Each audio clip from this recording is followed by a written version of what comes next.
Muchas gracias por estar con nosotros en sintonía con esta nueva edición de Tiempo de Orientación. Hoy lunes 18 de noviembre del año 2019. Ya hemos iniciado la cuenta regresiva para finalizar el año y nosotros, gracias a Dios, estamos aquí prestos, como todos los días, para dilucidar, desmenuzar los principales acontecimientos políticos, económicos y sociales del plano nacional y, por supuesto, del plano internacional, porque vivimos en un mundo interconectado y siempre lo que sucede fuera impacta de manera directa o indirecta la República Dominicana.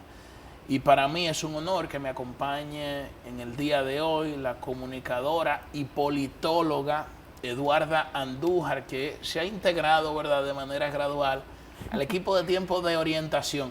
No quiero decir que lo engalana, porque no quiero que me vayan a tildar de machista, de decir, bueno, la integraron porque engalana el equipo. No. Ella tiene mucha sustancia y mucha materia gris, ¿verdad? Mucha capacidad para analizar los temas, contribuye con su perspectiva a brindarnos luz, arrojar luz sobre diversos tópicos, y esa es la razón por la que está con nosotros aquí en el día de hoy. Buenas noches, Eduarda, ¿cómo estás? Buenas noches, Julio Alberto. Déjame darte la mano, porque ¿sí? para mí es una costumbre, yo siempre lo hago con Ernesto y con Elvin. Buenas noches. Buenas noches y muy buenas noches también a todos los televidentes que, como cada noche, pues se dan cita en una hora, vamos a decir, un poco incómoda, pero se dan cita con nosotros para tratar quizás de abordar desde diferentes ópticas y perspectivas la realidad nacional y, ¿por qué no?, la realidad también de otros países, tanto de América Latina y el Caribe como de otros litorales, ¿verdad?, europeos y quizás en algún momento hasta de por ahí, de por África. Bueno. Pero mira, hoy hay un tema interesante en el tapete. Ah, sí. Sí, ¿Cuál claro. de todos? Bueno, yo creo Vamos a ver que por dónde tú vienes. Bueno, pero yo creo que la noticia de hoy es lo que ocurrió en la tarde de hoy con la sentencia emitida por el Tribunal Superior Electoral, y creo que vamos a hablar de ese tema y otros. Así es. Vamos a tratar ese tema, vamos a tratar también una decisión de la Junta Central Electoral que suspendió la decisión de rechazar o no la candidatura del expresidente Leonel Fernández hasta tanto el TC conozca sobre un recurso de inconstitucionalidad que ha sido apoderado. Y también, y lo he hecho ya en diversos medios, pero creo que es importante que mantengamos ese tema vigente, la situación política de Bolivia, porque muchas veces solo se ve una cara de la moneda y se manipula tanta información que a veces terminamos forjándonos un juicio errado sobre lo que ha sucedido. Y no sé de quién es la frase de que dice que muchas veces se contribuye a que el héroe sea presentado como el villano y el villano sea presentado por un héroe. Y yo creo que es importante tratar de ver de manera lo más objetiva posible lo que ha sucedido en Bolivia en estos últimos días. Y el expresidente de Bolivia, por supuesto, que está asilado en este momento en México. Ahí permíteme corregirte, porque es el presidente, porque no ha terminado su periodo constitucional, termina el 20 de enero. Podríamos decir que en Bolivia se ha instalado un gobierno de facto, un gobierno ilegítimo. Bueno, él renunció. Pero lo que pasa es que la sucesión no se ha hecho como establece la Constitución. Pero bajo esas circunstancias, donde te tienen secuestrado a un hermano, donde le pegan fuego a tu casa, ¿quién no renuncia? Porque hay un tema de preservar quizás tu dignidad como ser humano, tu vida como ser humano, que anteponer ante hechos violentos que atenten contra tu integridad física, ¿verdad? Efectivamente, por eso lo vamos a analizar más adelante. Bueno, señores, vamos de inmediato al grano. El Tribunal Superior Electoral emitió un dispositivo de una sentencia, pero se emite primero el dispositivo, luego la sentencia íntegra se publica más adelante, en la cual plantea, entre otras cosas, que el expresidente Leonel Fernández no tiene ningún tipo de impedimento constitucional ni legal para presentarse a las elecciones del año 2020. Esto de inmediato ha desatado un avispero, pero antes de adentrarnos a evaluar algunos aspectos de este dispositivo de la sentencia y sobre todo la trascendencia política y jurídica y el camino jurídico que sigue, vamos a contextualizar un poco. Lo primero es plantear que el señor González Espinosa, quien fue de los fundadores del Partido de los Trabajadores Dominicanos, estaba atacando la forma de cómo fue llevada la fusión entre el movimiento político de la Fuerza del Pueblo con el Partido de los Trabajadores Dominicanos. González Espinosa había planteado, había argumentado de que se violaron muchos procedimientos internos a la hora de hacer esa fusión. De hecho, entre los estatutos del Partido de los Trabajadores se plantea que se necesitan como mínimo 2 años para poder ser miembro del comité central de dicho partido. Sin embargo, entiende González Espinosa que se vulneró lo que establece en los estatutos del PTD y, entre otras cosas, no se siguieron correctamente los caminos legales que debían seguirse para la fusión del partido. Entonces, lo que hace desde la óptica, y disculpa que te interrumpa, Julio, desde la óptica de González Espinosa, que hay que destacar acá que tiene años ya alejado de la política y la vida política nacional e incluso del propio Partido de los Trabajadores, y es la dirigencia, la alta dirigencia del Partido de los Trabajadores y la dirigencia media en un congreso, en el 12º Congreso, que pues decide la fusión con la Fuerza del Pueblo. Efectivamente, desde su perspectiva. Entonces, el Tribunal Superior Electoral fue apoderado para conocer la legalidad de todo este proceso de fusión del movimiento La Fuerza del Pueblo y el partido político, y, entre otras cosas, también González Espinosa había fundamentado su inconformidad con esta decisión, alegando de que el expresidente Fernández no podía ser candidato por lo que establece el artículo 49, inciso 5, si la memoria no me falla, de la Ley de Partidos Políticos, y el artículo 134 de la Ley Orgánica de Régimen Electoral, que entre ambos aspectos hablan de que quien ha sido precandidato para un proceso electoral no puede ser precandidato para el mismo proceso electoral. Hay diversas interpretaciones porque... establece el artículo 49, inciso 4, establece, es el de la ley de partidos. Establece las candidaturas. Lo que pasa es que se ha querido aplicar el tema del transfugismo. El 134 habla de precandidato, por eso digo del precandidato.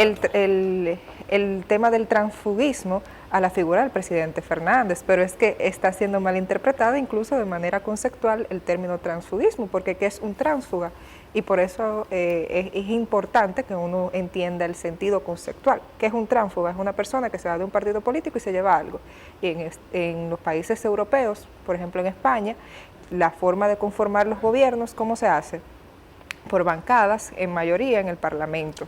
Entonces, porque es un sistema parlamentario. Entonces, en el momento en que tú llegas y formas gobierno, ¿verdad? Con una mayoría, vamos a decir, con tu bancada, y por ejemplo tienes una situación difícil dentro de tu partido y tú decides irte y te vas también con esa curul, a eso se le llama transfugismo. El transfuga es alguien que se lleva algo. Sí, pero tú sabes que los conceptos... Algo tú sabes de que un partido político. Hay que aplicarlo en el contexto... La candidatura, pero por eso digo, porque hay que hablar de lo que significa transfugismo. Leonel Fernández es un disidente. Leonel Fernández dejó el Partido de la Liberación Dominicana, dejó la candidatura, atrás, dejó la presidencia del Partido de la Liberación Dominicana y se fue a formar una nueva fuerza. Entonces no se lleva nada. Ahora bien, la ley aplicaría para aquellos que ganaron el proceso interno y deciden irse. Eduarda, yo difiero de ti. Eso es otra cosa. Difiero de ti porque en el contexto local aquí se daba lo que se ha denominado el transfugismo cuando un precandidato participaba en un proceso electoral y perdía, y luego se iba en el mismo proceso electoral a participar para otro partido. Estamos hablando de que esta decisión no se tomaba en función de ningún tipo de criterio ideológico ni de criterio programático, sino que se daba incluso compra y venta de manera burda de posiciones dentro o de candidaturas dentro de los distintos partidos, y esto comenzó a generar un deterioro tan grande y a degradar los eventos políticos de nuestro país, que en toda la clase política y en todos los sectores sensatos de la sociedad dominicana surgió el debate de cómo se puede regular el hecho de que una persona que participe en un proceso electoral no pueda y no resulte electo, no pueda presentarse para el mismo proceso electoral. De hecho, el Observatorio Político de la Fundación Global Democracia y Desarrollo elaboró un informe donde ponderaba de manera favorable el hecho de que se estableciera en la Ley Orgánica de Régimen Electoral, en el artículo 134,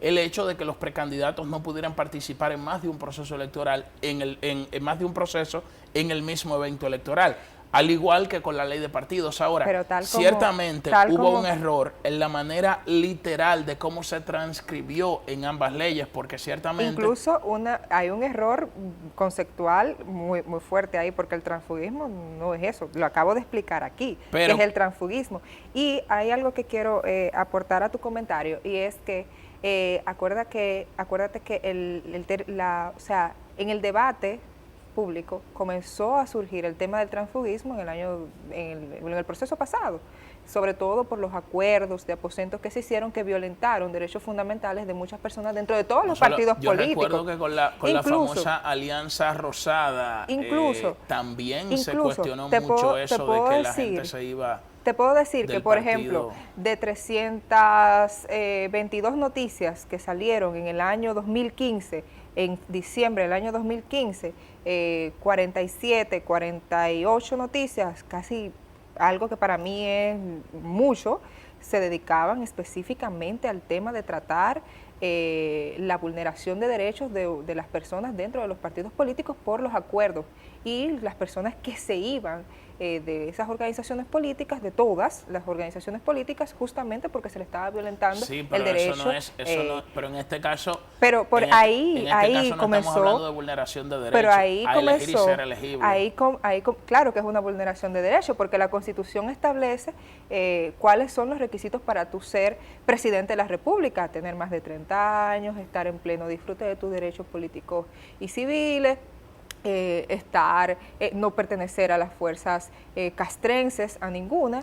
Esos son los que establece la Constitución. Sin embargo, los propios derechos fundamentales tienen limitaciones. Por ejemplo, existe el derecho fundamental al libre tránsito, pero tú no puedes transitar en violación de la normativa vigente, porque tú no puedes, por ejemplo, irte en un semáforo en rojo, o tú no puedes atravesar una avenida de manera arbitraria sin antes, porque los propios derechos tienen esas limitaciones. ¿Qué pasa con el derecho a elegir y ser elegible?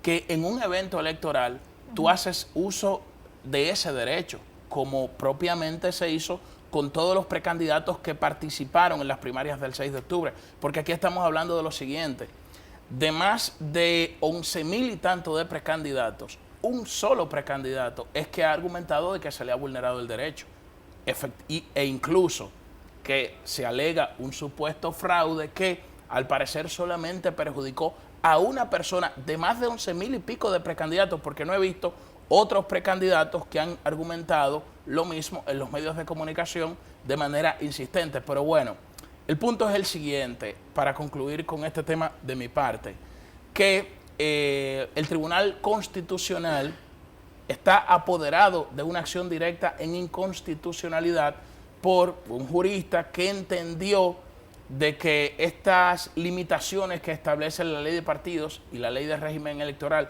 al derecho fundamental de elegir y ser elegible es inconstitucional. Y la Junta Central Electoral hoy fue apoderada el pasado viernes de la inscripción de la candidatura del expresidente Leonel Fernández, y hoy, en una decisión que, bueno... ambivalente y ha caracterizado la Junta también esa actuación en otras decisiones importantes, pero bueno, la Junta dijo que va a esperar que el Tribunal Constitucional falle sobre ese recurso en inconstitucionalidad para ver si admite o para dar su opinión sobre la eventual candidatura de Leonel Fernández. Que conste en acta también esto: que en el caso de que pueda ser habilitado y el presidente Leonel Fernández pueda aspirar en este mismo evento electoral, estamos hablando de que entonces ese mismo derecho le asistiría a más de 4.000 precandidatos que perdieron en este evento electoral.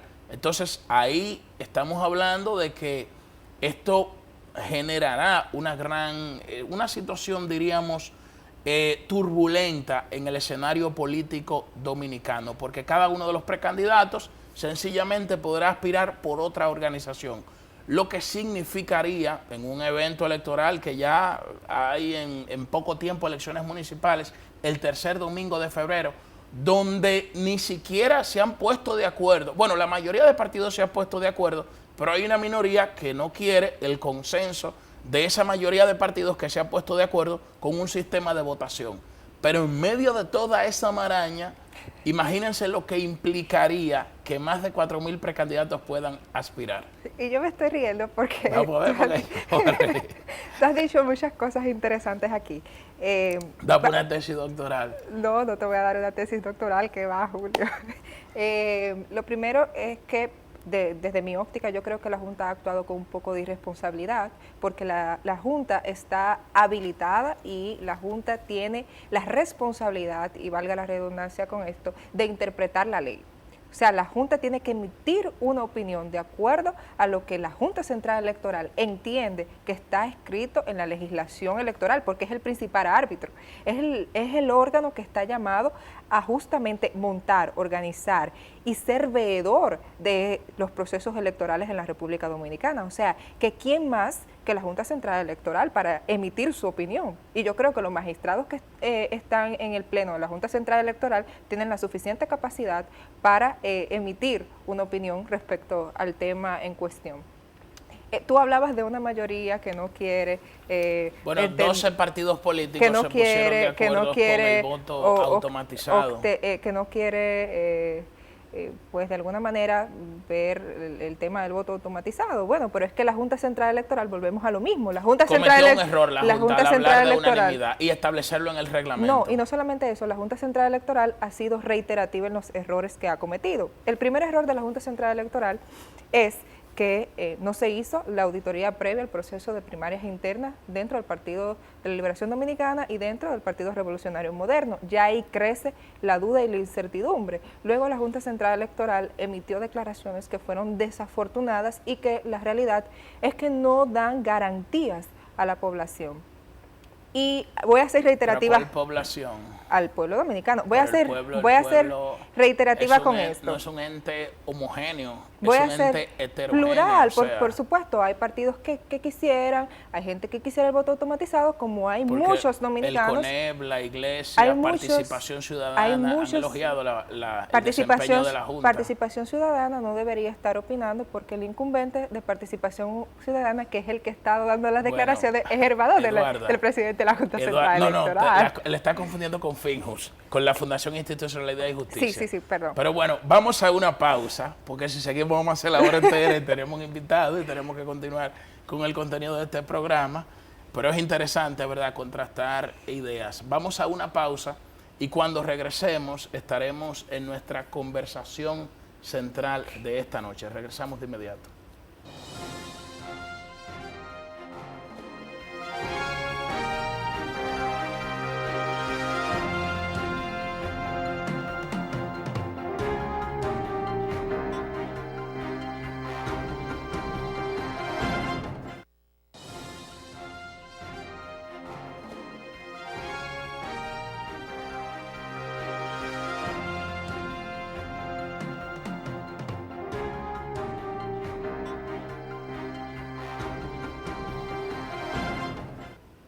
Con nosotros el analista político Ray González. Ray, buenas noches, ¿cómo estás? Buenas noches, Julio, gracias por la invitación. Buenas noches, Eduardo. Buenas noches, Ray. Bueno, muy oportuna tu presencia para analizar lo que estábamos conversando en el prefacio de este programa sobre la eventual candidatura o no del expresidente Leonel Fernández, partiendo de la reciente sentencia del Tribunal Superior Electoral, que aún no la hemos visto íntegra, pero el dispositivo dice que no tiene ningún impedimento legal. Me gustaría conocer tu lectura. Justamente era lo que se esperaba. Los derechos fundamentales a un candidato, a una persona, se le deben garantizar siempre, y así la Constitución lo establece. Muchas veces hay reglamentos que establecen de cómo se procedimentan estas leyes, pero sin embargo esto es un derecho fundamental que le ampara a él como candidato y evidentemente podría postularse por cualquier partido que así lo desee. El espíritu de la ley de los partidos políticos y régimen electoral fue muchas veces de bloquear este tipo de situaciones. Eso hay que acotarlo. Sin embargo, el legislador en ese caso no especificó en el artículo 176 de la ley, no especificó bien lo que quería decir con el tema del transfugismo, sino que decía básicamente que un precandidato no podía postularse, pero él no fue candidato oficial por el PLD, sino que salió antes. Y tú entiendes que esto, bueno, ya acabas de plantear que entiendes que se vulnera un derecho fundamental, el derecho fundamental si no se le permite participar. Pero más allá de lo jurídico, ¿qué impacto crees que puede tener esto en el escenario político, el hecho de que más de 4.000 y pico de precandidatos puedan aspirar?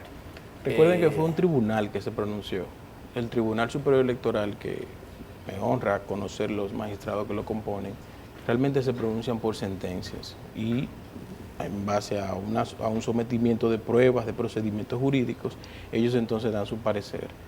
Fíjense incluso que muchas personas pensaban que en la sentencia anterior y se iba a fallar a favor del expresidente Fernández, sin embargo no fue así. Entonces, esto no es de impacto a nivel mediático. No, yo sé, pero yo me refiero político. O sea, políticamente, ¿qué significa esto para el sistema de partidos políticos, el hecho de que se le permita aspirar tanto a él como a los demás precandidatos que perdieron en estas primarias? Sí, no, el impacto es bastante conmovedor, porque incluso muchos precandidatos que pensaron que no podían aspirar de nuevo, ni por su partido ni por otro, evidentemente que esta sentencia le abre el campo para que ellos vayan a otro partido. Hay que ver si los plazos lo dejan a estos precandidatos, porque evidentemente el expresidente Fernández ya ha hecho un sinnúmero de alianzas con muchos partidos, y no solamente el Partido de los Trabajadores fue que lo postuló como candidato presidencial, sino también el Partido Reformista Social Cristiano, entre otros. Ray, una pregunta. Tú has hablado del tema del derecho a elegir y ser elegido. Hay personas que hablan de que el hecho de habilitar al presidente Fernández con este derecho convertiría justamente este derecho, y valga la redundancia, en una especie de supraderecho. ¿Qué opinas tú de estas, vamos a decir, afirmaciones que han hecho juristas, incluso destacados de la vida nacional? Yo entiendo que no es un supraderecho, o sea, no es la lectura que yo le doy incluso. Y que es un supraderecho también para... Sí. para el supraderecho saber. Es lo que va más allá, lo que está establecido más allá de un derecho propio de la persona, o sea, un derecho fundamental o un derecho del derecho positivo. Cuando se habla de supraderecho es como que alguien tiene un derecho más allá de lo establecido. Y yo entiendo que no es la lectura que yo le doy a este dispositivo, al escenario. Evidentemente, esto el Tribunal Constitucional le pidió opinión a la Junta Central Electoral, para lo cual la Junta, mediante resolución en la tarde de hoy, dijo que ellos esperaban aguardar a la sentencia del Tribunal Constitucional para luego opinar. Entonces, ¿cómo es esto? Esto es como que se están tirando la bola. No, que hablas tú. Habla tú, no habla tú. Y ahí me surge una interrogante que, a ver, Ray, si tú como jurista no la puedes responder. ¿Está la Junta Central Electoral en facultad de interpretar la ley, sí o no? Sí está en facultad. ¿Por qué? Porque es la administradora y la que organiza los comicios. Ahora, la Junta no es un tribunal. Mucha gente lo confunde. Porque yo te iba a preguntar que cuál de las dos tendría, o sea, cuál de las dos instancias o instituciones tendría más jerarquía, si el TCE o la Junta Central Electoral. No, o sea, ¿cómo? A nivel contencioso, a nivel jurídico, el Tribunal Superior Electoral es el órgano que rige estas situaciones entre los partidos políticos. La Junta Central Electoral incluso no emite sentencias. La Junta Central Electoral, incluso sus miembros, son miembros titulares, no son jueces. Lo que pasa es que se ha quedado ya por, evidentemente, el nombre magistrado, pero no son magistrados porque no son elegidos. por el Consejo Nacional de la Magistratura, ni tampoco son jueces que se expresan por sentencias. Ray, en definitiva, para pasar a otro tema, desde mi punto de vista, hay que esperar entonces el fallo del Tribunal Constitucional, o sea, que falle la acción directa, o ya definitivamente Leonel puede ser candidato. No, hay que esperar el fallo del Tribunal Constitucional. O sea, si el TC dice, por ejemplo, que no es una vulneración lo que estipulan esas leyes, él no podría ser candidato. Muchas veces el TC ha fallado a favor o en contra, dependiendo de un candidato o de un miembro de un partido político, y el Tribunal Constitucional. Yo recuerdo con el caso del PRD, fue así, fíjate, totalmente contrario. O sea que el Tribunal Constitucional en su momento hará eso significa que nosotros vamos a llegar, yo creo que vamos a llegar a las elecciones del 2020 debatiendo si puede o no puede ser candidato presidencial. Es posible. Y para cerrar de mi parte, pero la sentencia del Tribunal Superior Electoral crea un precedente, esta sentencia, ¿en qué sentido? Crea un precedente porque evidentemente que con esta sentencia el Tribunal Superior Electoral establece los límites que a él le corresponden. Una de las causas que muchas veces el presidente Román Jaques ha dicho, el por qué no se delimita mediante un reglamento las facultades que tiene el tribunal. Fíjense cómo ellos fallan a favor de un candidato o en contra, y el Tribunal Superior Administrativo dice eso no es competencia suya y falla a favor de ese candidato con el caso que hubo de la Fuerza Nacional Progresista. Entonces, evidentemente, el Tribunal Superior Electoral aquí se empodera de lo que realmente le corresponde y de lo que la ley lo faculta como órgano jurisdiccional a nivel electoral. Ray, vámonos un poco ya a lo político partidario y a las alianzas que se van configurando en el escenario, en el mapa político dominicano. Hay distintas vertientes. Yo creo que esto es como un menú de un restaurante, que tú pides a la carta, lo que tú quieras. Fíjate, ha habido una alianza de un bloque de partidos que se denomina Juntos Podemos con el Partido Revolucionario Moderno, y otras organizaciones políticas para llevar varios candidatos a senadores en distintas provincias. Creo que son 24 en total. Senadores, sí. Por un lado, esa alianza la han definido como una alianza entre macos y cacatas, lógicamente a los que perjudica. Por otro lado, dicen que no hay que satanizar las alianzas, que simplemente es una estrategia que se enmarca dentro con un objetivo electoral muy claro, que es desplazar la hegemonía del PLD, y que por las características del sistema electoral dominicano, si no se producen esas alianzas, entonces sería difícil desplazar al PLD del control del Senado. Tú, como politólogo, ¿qué entiendes? Me gustaría que me desmenuces un poco, que me des tu lectura sobre las alianzas y me digas a quién perjudica y a quién beneficia. Yo entiendo que con este paradigma en todo el contorno político, nosotros volvemos a la normalidad. Antes en otros países y antes en la República Dominicana se establecían alianzas para llegar al poder, se establecían coyunturas políticas, incluso acuerdos. Fíjense, Peña Gómez hizo muchos acuerdos en torno a y muchas alianzas. Domingo, ¿Qué pasa? Peña Gómez propuso hasta en el 1996, le propuso una alianza al Partido de la Liberación Dominicana. Claro. El famoso gobierno compartido de Unidad Nacional. Fue una propuesta de José Francisco Peña Gómez. Ahora, esa fue programática, Esa fue y en el momento adecuado, como dice. Entonces, ¿qué pasa? Hemos vuelto a la normalidad en la política, lo que genera realmente ese entorno político. ¿Por qué?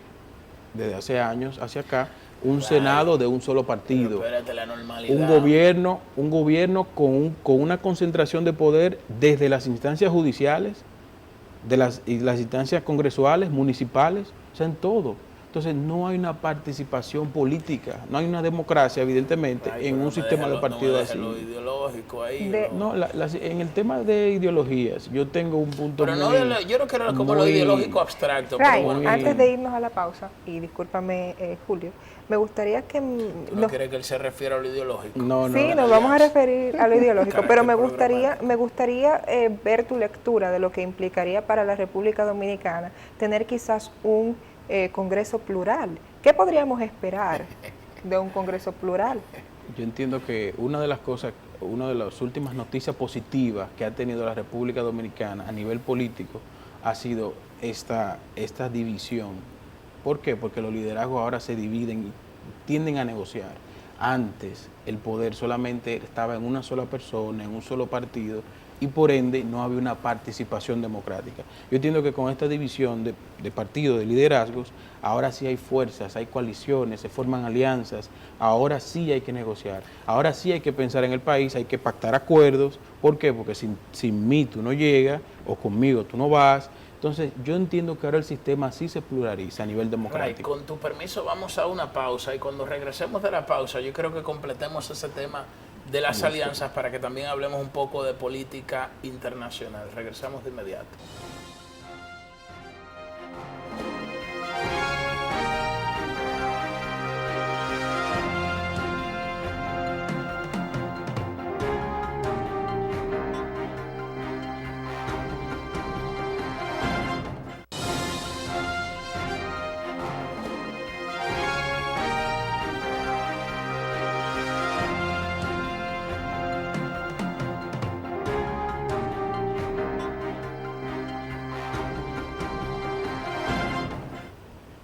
Bueno, había quedado pendiente una pregunta. Eduarda le enmarcaba de la importancia de tener un Congreso plural. Yo le enmarcaba de manera concreta a quién beneficia y perjudica esta alianza. Y lo hago porque en mí subyace un interés y es el siguiente. He planteado en otras ocasiones que el mayor desafío del Partido de la Liberación Dominicana era arrebatarle la bandera del cambio al PRM. ¿Por qué? Porque la imagen pública o el eje programático del candidato Luis Abinader era hablar sobre la transparencia, hablar sobre el cambio, hablar sobre la renovación, hablar sobre lo nuevo. Sin embargo, se le ha cuestionado el hecho de que ha pactado con personas que dentro de su propia organización, como el caso de la secretaria general Carolina Mejía, ha culpado como de los principales actores que han impedido el desarrollo institucional en la República Dominicana. Entonces, como que existe, bueno, ¿cómo no? Existe cierta contradicción en ese sentido. Y por eso quisiera preguntarte, desde tu punto de vista, es mi humilde opinión, desde tu punto de vista quisiera saber a quién beneficia y a quién perjudica. A quien beneficia es al pueblo dominicano, este tipo de situaciones. Es al pueblo dominicano, es la sociedad que se beneficia con esta fragmentación del liderazgo político. ¿Por qué? Te reitero de nuevo, cuando un líder mantiene el poder en varias instancias del sistema político de un Estado, no hay participación democrática. Los partidos se van anquilosando, se van muriendo incluso y hasta tienen que pactar con ese gobierno. Renovando. Se están renovando, sí, claro, los que están naciendo ahora, pero los que ya están, los partidos tradicionales, se han ido anquilosando, evidentemente. ¿Y por qué? Porque solamente el liderazgo reposa en una persona, en un grupo. Una de las cosas que yo critiqué bastante del presidente Medina y también de algunos miembros del comité político es la hegemonía que han hecho con la entrada de las personas ahora que están como miembro del comité central, miembro del comité político, todas de un mismo lineamiento político. O sea, como convirtiendo el partido en algo hegemónico, donde otras personas de otras vertientes o liderazgos no podrían entrar. Entonces, de eso no se trata la democracia, ni de eso se trata tampoco la pluralidad en el sistema democrático dominicano. Yo, que he observado más de 11 países en distintas elecciones a nivel internacional, he visto siempre que tanto en el Congreso, en el Poder Ejecutivo y hasta en el Poder Municipal, los partidos tienen que pactar alianzas. Y yo tengo que hacer un acuerdo contigo para apoyarte porque necesitamos tal proyecto en tal sector. O sea, es algo muy normal el tema de acuerdos y alianzas. ¿Por qué? Porque hay muchos líderes y no reposa toda la carga o todo el poder en un solo partido. Entonces, cuando tú vuelves a una persona, a un partido, que es el que tiene el poder de un Estado, de un país, ¿qué tú esperas de eso? Es increíble como años atrás, en el seno del comité político se decidían las decisiones de transformación de nuestro país. En el seno del comité político, ahí se decidía todo lo que iba a pasar en el país a nivel político. ¿Ustedes ven eso justo? Bueno, pero el mandato a la mayoría de ese partido se lo otorgaba el pueblo en las urnas, porque la soberanía reside en el pueblo, y con irregularidades que yo entiendo que hay vicios de nuestra cultura política que nosotros debemos superar, como el caso de la compra de votos, como dotar los procesos de mayor transparencia. Yo creo que si las decisiones las ha tomado un partido era porque el pueblo le ha votado a ese partido político. Pero tienes razón cuando planteas de que en el PLD las decisiones, bueno, por su propia estructura jerárquica, ¿verdad? La decisión siempre la ha tomado una cúpula, que en este caso es el comité político del partido. Voy a hacer una aclaración, Julio Alberto, y no quisiera robarle el tiempo a nuestro invitado, pero cuando tú dices que el pueblo le ha votado a ese partido en las urnas, no es del partido, las decisiones del partido, porque el comité político, según tengo entendido, es un órgano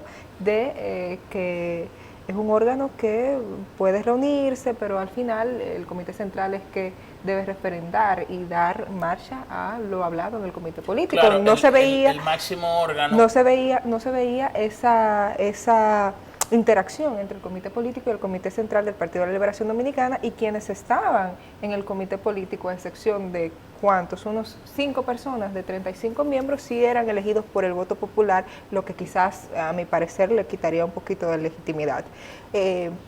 Ray, me gustaría preguntarte con relación a tu experiencia en América Latina y el Caribe en torno a los procesos de observación electoral. Recientemente estuviste en Argentina. ¿Qué te pareció el proceso electoral y qué te parece la situación que atraviesa Bolivia, ya que estamos en los minutos finales? Sí, Argentina fue una experiencia bastante exitosa, sobre todo por la agilidad y el empoderamiento de las comunidades, de las elecciones y del proceso electoral. Me sorprendió un poco lo anquilosado que estuvo el sistema de conteo de votos, porque se hace por listas, y cada lista son cruzadas, transversales y perpendiculares. Entonces es un poquito tedioso para una mesa poder contar todas esas listas, y aún así la persona y el ciudadano lo hacía. Hay algo que acoto para mí generó mucho impacto, y es que solamente en la mesa hay un presidente de mesa. No hay una mesa donde está compuesta por... No hay un delegado de cada uno de los partidos. Hay un delegado, sí, se le dice fiscalizador de los partidos, pero estas personas están aisladas a la mesa, y el presidente es que cuenta los votos, abre las urnas, es el responsable del proceso ahí en el momento.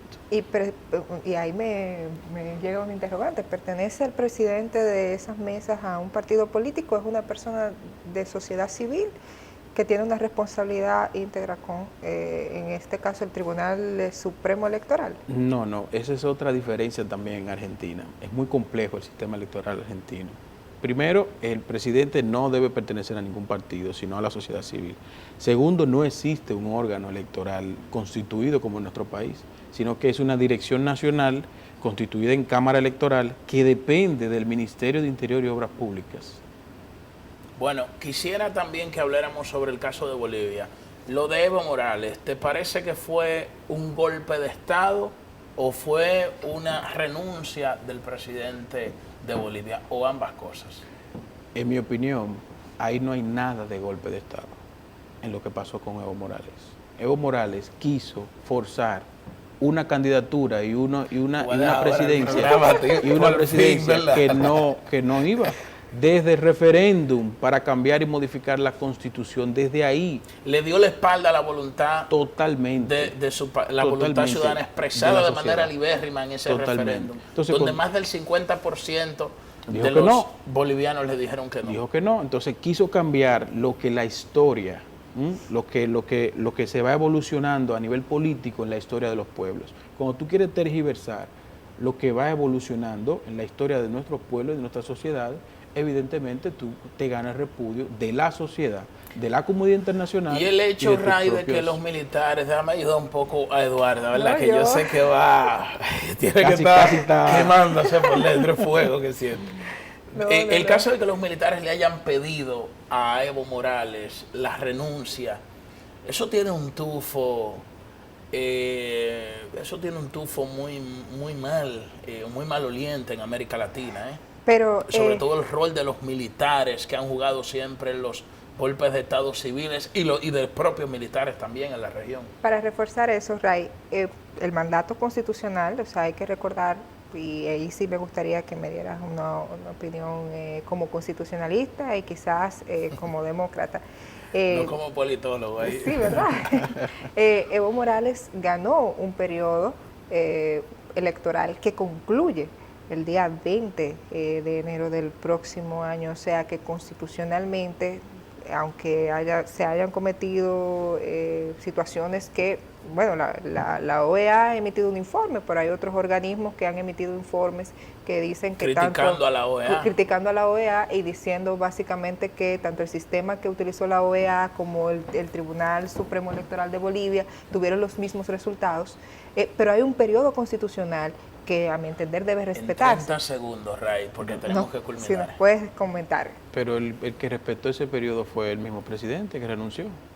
Muchas veces existen estas manifestaciones, tanto ahora en Chile, hubo en Ecuador también con Lenín Moreno, y sí, en un momento claro de estrés, no solamente de los militares, sino también hasta la sociedad civil.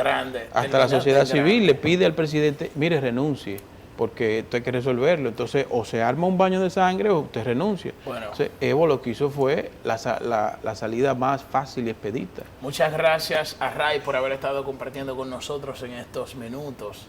Muy interesante. Yo sé que ahora esto va a dar para otro programa, puede dar para otro programa el material.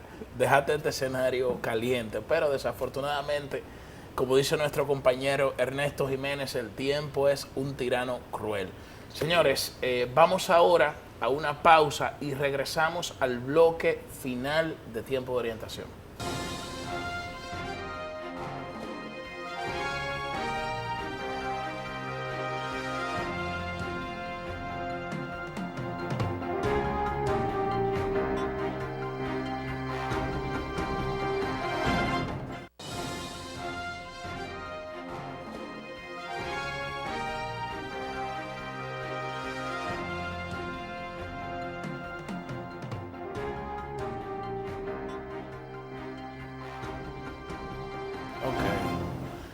Bueno, señores, ya en estos minutos finales hay un estudio muy interesante que elaboró un centro de pensamiento en Washington.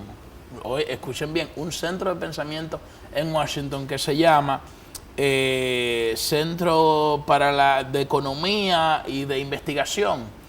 Vamos a colocar en pantalla parte del estudio que elaboró sobre lo que sucedió en el recuento de votos de las elecciones de Bolivia. No sé si podemos pasar un poco la página, porque este estudio lo que hace es que cuestiona algunos de los planteamientos, Eduarda, que hizo la Organización de Estados Americanos y aclara muchas interrogantes que, como no son aclaradas por la prensa tradicional, entonces le genera mucha duda a la gente. En primer lugar, en Bolivia existen dos sistemas de votos. Hay un sistema de conteo de votos, hay un sistema de conteo rápido que fue propuesto por la propia Organización de Estados Americanos, que, escuchen bien, 2 semanas antes de las elecciones, el Tribunal Superior Electoral de Bolivia había dicho que le es materialmente imposible contar el 100% dentro de un periodo corto de tiempo, y se había comprometido a contar el 80%. Del sistema rápido de conteo de votos, y contó el 83%. Ustedes saben que uno de los principales argumentos que se esgrimen para justificar de que hubo un supuesto fraude electoral fue que el conteo se suspendió 24 horas. Pero esto ya lo había previsto el propio Tribunal Superior Electoral de Bolivia. Pero no obstante eso, ese conteo rápido no es vinculante. El conteo que es vinculante es el conteo manual que hace el Tribunal Superior Electoral de Bolivia. Este conteo rápido fue una propuesta de la OEA y se hace como para ver una tendencia general de hacia dónde va el mercado electoral. Sin embargo, y ya con esto culmino para darte paso, hubo una correspondencia y coherencia entre lo que se planteaba en el conteo rápido y entre lo que se planteó con el conteo normal o tradicional de Bolivia, que se quiso decir de que bueno, que Evo Morales luego salió aventajándolo y ganando en una primera vuelta. Sin embargo, cuando se evidenció lo que se había anunciado en el conteo rápido y lo que se anunció en el conteo manual, hubo total correspondencia. Por tanto, esto es importante que se entienda a la hora de analizar la situación política de Bolivia. Fíjense cómo solamente se da una cara de la moneda. Hay otras cosas, pero verdad, no voy a hablar todo el tiempo. Para no abundar, como dicen por ahí, no venir a echarle un Leña al jabón, fuego. no, un jabón al sancocho, solamente... Ese es un aspecto. Sí, es solamente acotar que la OEA entonces lo que fue a crear fue un clima de inseguridad, vamos a decir, de crisis, de crispación, porque la OEA es la que saca este supuesto informe de fraude y tú me estás comentando acá que el estudio revela que tanto los datos del conteo rápido que la OEA promovió en Bolivia y que por supuesto también estuvo observando coinciden con los datos del Tribunal Supremo Electoral de Bolivia. Entonces, déjame decirte, esto deja muy mal parada a la OEA, o sea, la OEA tendría que dar respuesta incluso por las víctimas y por las crispaciones en un pueblo que había logrado durante estos años, estos últimos 13 años, pues limar quizás esas asperezas y esas diferencias étnicas que los dividían. Efectivamente, mira, y aquí uno, porque no se trata de dicotomizar el escenario entre un héroe y un villano, buscar quién es malo y quién es bueno, simplemente de tratar de ver las dos caras de la moneda. Y realmente el rol que jugó la OEA en Bolivia ha sido muy irresponsable, porque de hecho presentó muchas denuncias, porque oye, ¿qué pasa? Oye, uno de los principales argumentos también esgrimidos por la OEA para justificar un supuesto fraude, bueno, que de repente Evo Morales estaba perdiendo, se suspende el conteo y luego aparece ganando. Sin embargo, no se destacó que a medida que llegaban los votos del campo, Bolivia es un estado plurinacional, hay distintas lenguas, es un estado que tiene una extensión territorial de más de 1 millón de kilómetros cuadrados, o sea, inmenso. Entonces, a medida que llegaban los votos del campo, crecía la tendencia favorable hacia Evo Morales. No obstante, esto no exime de críticas al expresidente Morales por el tema del referéndum, de que desconoció una voluntad popular y de que buscó todo tipo de, diríamos, de caminos para perpetuarse en el poder. No obstante, con esta situación ha actuado como un demócrata, llamando a la paz. Fíjense la manera de cómo ha sido atropellada su dignidad han intentado atropellar su dignidad y la de su familia con el tema de la vivienda, con el tema de cómo ha tenido que salir huyendo de su país, entre otras cosas. Yo creo que lo más importante que ha hecho Evo Morales en este proceso es que inmediatamente la OEA presentó su informe, el presidente Evo Morales pues llamó a los organismos internacionales, a la comunidad internacional, al mismo Tribunal Supremo Electoral de Bolivia, a un nuevo proceso electoral. Y eso habla del tema de que es un demócrata. Desafortunadamente hemos llegado a la parte final. Te agradezco que hayas estado compartiendo con nosotros en esta edición del día de hoy. Y si Dios lo permite, mañana estaremos nueva vez en este su programa dinámico y de panel Tiempo de Orientación. Siempre agradecidos por la retroalimentación que nos dan en las calles sobre los temas que abordamos aquí y pasen, por supuesto, feliz resto de la noche. Muchas gracias. En todo el país.